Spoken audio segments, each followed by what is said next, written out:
Hello guys, welcome to yet another video. Thank you for tuning in once again, and this is your review for the Spanish Grand Prix that was held in Barcelona this past weekend. And what a weekend we had on our hands. Before I go into the full review, let's go into my predictions from last week. And I don't know if I should. You know what? I'm gonna just list out my predictions and we go with that, because for my predictions, I think my flop of the week was George Russell, but clearly, no, George was not the flop of the week. George had an amazing race. To be honest, I think the Mercedes in general had an amazing weekend. Uh, Throughout the qualifying sessions, they look great. They look amazing. They were always in the top five in FP1, FP2, FP3. So it was a good weekend for Mercedes in general. And yeah, George started the race. I think he qualified P4, so it was a good. Both Mercedes were there, P3, P4, and it was an amazing race, especially that overtake in turn one. Wow. That first lap overtake where he went from fourth to first. Nah, I think that is one of the best moves I have seen in a long time. I don't know. I think there was someone that did something similar last year, but I just can't remember when that was. But nah, I think if you missed the race, I think you should go back and watch that first lap. That first lap overtake was insane. Moving from P4. It's underway. Lando Norris immediately trying to deal with Max Verstappen. He tries to chop across, but what a launch off the line that was from the World Championship leader, who's going to have an opportunity to go to the inside. Who's bravest on the brakes? Oh my word, around the outside to take the lead, George Russell. I mean, I think Lando could have done better handling the start of the race, but I think he was more concerned about Max Verstappen and he forgot about the other drivers, and they just took advantage of that. Yeah. So flop of the week, George Russell didn't come through, but yeah, I think those that were flops though, Aston Martin and VCAP, oof, yeah, those ones, they had a terrible weekend. My surprise driver of the week, I went with Fernando Alonso, and what a surprise it was. Yeah, it was. This one too did not come true because yeah, Aston Martin did not deliver. Alonso, I think Alonso made it into Q2. I think he started the race in 10th, although he fell back during the race. I think, yeah, because the car just had no pace in it. I think he qualified P11, but because of Sergio Perez 3 place grid penalty, Perez dropped down from 8th to 11th, and yeah, that was how that one went. So nothing for Alonso this week. Unfortunately, the surprise of the week didn't come true. And for pole position, I went for Lewis Hamilton. Now, this one also did not come true, although Lewis was in P3. He qualified P3 just behind Max and Lando. Sorry, Lando and Max, because Lando was P1, Max was P2, and Hamilton qualified P3. So beside him was George Russell in P4. And yeah, that was basically really that qualifying lap from Lando, that second middle sector where he was a tenth and a half faster than anyone. Oh my goodness. Honestly, I think Lando is an amazing driver, and there is so much to come from that guy. I can't wait. I can't wait for him to. I mean, honestly, so far he has been the one always making races very interesting, because at the end he is always chasing Max Verstappen to the finish line. I can't imagine how many race wins Lando would have had at this point if not because of Max Verstappen. The only reason Lando does not have up to 10 race wins is because of Max Verstappen. I promise. Because if you go back to last season, from when the McLaren started being better and better and better up until the last race, I think, of the season, thereabout. No, I think in the last race they were not good, but towards the end of the second half of the season, the McLarens were so good. And there were so many times Lando could have easily won a race. But if Max Verstappen is in front of you, you gotta wait. And he doesn't make mistakes, so there's no way that's gonna. Anyway, so and my top three for the race was in P3 I had Lewis Hamilton, in P2 I had Lando Norris, and in P1 I had Carlos Sainz. I really wanted Carlos Sainz to win, but you know what? My predictions were very close on this one. In P3, it was Lewis Hamilton, so yeah, I got some points for that one. Lewis had an amazing race. I mean, he didn't have a good start. I think, and the only reason he finished P3 was because I think Mercedes screwed George with the strategy they did at the end, because they all started on softs, then they switched to mediums, but then at the end of the race they put George on hards and they put Lewis on softs.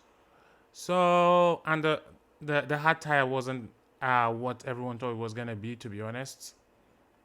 And yeah, so George was screwed because George had an amazing start to the race, as I mentioned earlier, from P4 to P1 in the first corner. Now that I'm telling you, I think I'll try to attach that overtake in somewhere in this clip so you can see. You don't have to go like anywhere to see it, but it was an amazing race for sure for George Russell. It's just that it was unfortunate for him that the strategy did not favor him at the end. I'm sure they will talk about it during the race briefing at the end, whenever they're discussing what happened during the race, because it was like, hey, I had a good start to the race. I went from P4 to P1. I was in front of Lewis the whole time. Why would you put me on this strategy to put me on hards at the end and you put Lewis on softs at the end, But you know what? I don't think there was any malice in there. I think they just wanted to see. I think they just thought that maybe this might be the right strategy. Maybe the tires will come alive. Maybe you can just push like crazy to the end. But nah, the hard tires were not as fast. I think even Ferrari did the same thing with Carlos Sainz, because Carlos overtook Charles. But then also at the end, they put Carlos on hard and they put Charles on softs. And just exactly what happened to Russell. Same thing happened with Sainz. Their teammates overtook them, and I guess you could say it was a strategy oversight. I don't think they just thought maybe the tires will be better till the end. So yeah, and there's that. And for P2, Lando Norris. Wow, Lando could have easily won the Spanish Grand Prix, but it was just, I think he didn't have a very good start to the race. I mean, you could say on Saturday this was one of his best qualifying sessions yet, because this is his first pole position since Russia 2021. I think it's Russia 2021, but I know. Yeah, I think so. I think it should be Russia 2021 or 2020 there, but I just don't remember what year exactly it was. But this is his first pole since then, so this is overall his second pole position, and it was an amazing one, well deserved from Lando. It was just at the beginning of the race, he did not get the takeoff he was hoping he would get. To be honest, I think he had some wheel spin. So, and Max Verstappen had a very good start, but the person who had the best start, George Russell, undoubtedly. That guy just went, followed the toe of Max and Lando. Then he shifted to the side, and before turn one, he just took everything, and he took everyone by surprise. But yeah, it was an amazing job from Lando, right? From Russell, sorry. But Lando did well to, he tried to do everything to fight with Max Verstappen, or at least get to win the race again when the race went on. So I can't really blame him. I think it could have been better, but I think Lando just needs to be better prepared, or I think sometimes get out of your head, because I think he was overthinking some of these things, because beginning of the race, the way he covered Max Verstappen, like, I get it, like you want to cover Max, but Max should not be focused on your own race. Just have a good start, good launch of the start finish line, and you'll be okay, And I guess he will learn from this one. Of course, Lando. Some people will say Lando has not had much experience fighting in front, but still, he's a racing driver. I think he has been very good all his career, so he should just take it like that, and just focus more on yourself than on Max. But then it's hard to not focus on Max Verstappen. That guy is too good. And in P1, I know I predicted Carlos Sainz. In P1, it was Max Verstappen. Oh my goodness, what a driver this guy is. Listen, we have to start taking the Max Verstappen factor very serious, because I think for some races, last say 2 or 3 races, clearly the Red Bull is not the fastest car on the grid anymore. That goes to the McLaren, and I think in Canada it was the Mercedes. But somehow Max Verstappen tends to win every single time. Now, you can't say he's doing it alone, because also his team gave him a very good strategy, Strategy-wise, they are also very good. I think there was a quote from Max Verstappen after the race where he said, We might not be the fastest, but we don't make mistakes. That's how cold this guy is. Like, as long as you give him a chance, he is going to take it, and that's exactly what he did again this weekend. I mean, of course, they brought upgrades for the Spanish Grand Prix, but the upgrades were not working for Max Verstappen. I think he was complaining throughout the weekend, but somehow this guy, honestly, at a particular point, I thought he was on pole until Lando pulled out that masterclass of a lap in Q3 and put it on pole. So still Max, and I think there was a stat also. The difference, Max has started the last 2 races in P2, and the gap between him and the person in P1 was 0.002 seconds. So it's like the gap is not even there.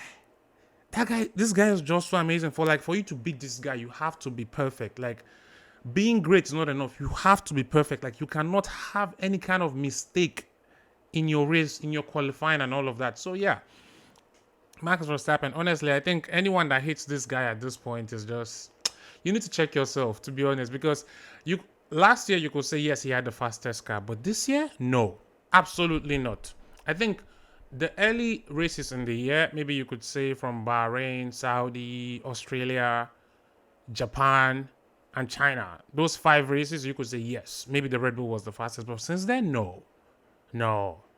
The only reason Red Bull are where they are right now in the Constructors' Championship is simply because of the brilliance of Max Verstappen, and all credit goes to him, to be honest, because if you see what his teammate is doing, Sergio Perez is actually showing the difference between the difference that a great driver makes for you in your team, because the level at which Sergio Perez is driving that car, honestly, if you put another driver there, I don't think he'll be doing any more better than him. But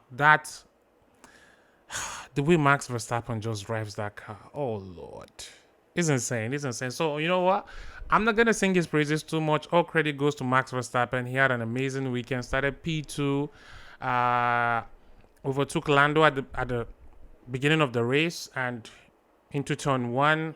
The only person that was in front of him was George Russell, of course. George Russell with the amazing first lap from P4 to P1. And I think by lap 2, when the DRS was enabled, and when he was told by his race engineer that, oh, Max, this is the time, be smart about it and make an overtake. And he made that overtake look glorious. I think I will put that clip as well, because that overtake was really good from Max Verstappen. Oh, slipstream, DRS, George goes defensive, and then Max goes, okay, I'm going around the outside. And for my crazy prediction of the week, it was Sergio Perez to make it into Q3. And yes, that one came true. Finally, Sergio Perez made it into Q3. Man, I didn't do a watch along this week because I think I had so much going on, really, and technical issues as well, to be honest. But you know what? I was watching the qualifying, and I was just happy to see Perez there, really, because it's been a while, really. It's been a while. And I'm glad, hopefully from here, he can keep building. I know he qualified P8, but he had a 3-place grid penalty because of the incident that happened in Canada in the previous race. He was given a 3-place grid penalty. And he started the race in P11, but he was able to make up positions to P8. But I think it was the bare minimum, really. The only drivers he overtook were both Alpines and the Aston Martin of Fernando Alonso. So he finished P8. So overall, good weekend for Sergio Perez compared to what he has had in the past 3 races, you know. So positive signs for Sergio. And well, I think for also let me acknowledge Alpine. To be honest, Alpine started this season horribly. Absolutely horrendous what they've been doing. But you know what? Credit to whom credit is due. They finished, I think, for 2 races now, back-to-back races where they finished in the points. Gasly finished P9 and Perez and Ocon P10. So good thing. I think we can see good things from Alpine now. Maybe they can just continue on this form, because the thing about Formula 1 is that you might be very good on this track. You don't know what it will be like on the next track, you know? So, yeah. And also, the driver of the day. Honestly, I get that Lando has a lot of fans, especially very young fans. and they go ahead and vote no matter what. But listen, this driver of the day thing, I think Max, especially for the last race, I know people don't like Max Verstappen because they feel like he's on the fastest car and he's dominating. But honestly, in the last few races, we've seen that the Red Bull is not the fastest car at all. And the fact that Max Verstappen will have a race like the way he did in Spain, and people will still go ahead and vote for Lando as the driver of the day, it doesn't make sense. Like, are you a fan of the sport or are you a fan of just the driver? I mean, there's nothing wrong in being the fan of the driver, but at least be objective in doing these things. Like, there is no way you would give Lando the driver of the day over Max Verstappen. And this is nothing against Lando because I love Lando as well. But yeah, it's just something I wanted to say about it. And you know what? Thank you for watching. I think that's mostly what I had for the Spanish Grand Prix. I think the race, you could say, was a bit stale because this was the first time, I think, in like 4 or 5 races where all drivers finished the race. There was no safety car, so everything went well, really. So the race was basically, aside the guys fighting in front, it was a pretty boring race. So, but for me, it was enjoyable seeing that fight, especially up till the end between Lando, George, and Max Verstappen. Amazing race for me. I think maybe some people might not agree, but that's just my take. Anyway, thank you so much for watching, guys. Don't forget to like, subscribe, and share to your friends as well. I really appreciate the support, and I'll see you in the next one. My preview for I think this week is the Austrian Grand Prix. Yeah, this week is the Austrian Grand Prix and there's a sprint race as well. So I'll be dropping a video for that tomorrow. Thank you so much for watching, guys. Don't forget to like, share, and subscribe. I really appreciate the support and I'll see you in the next one. Take care. Bye-bye. Peace.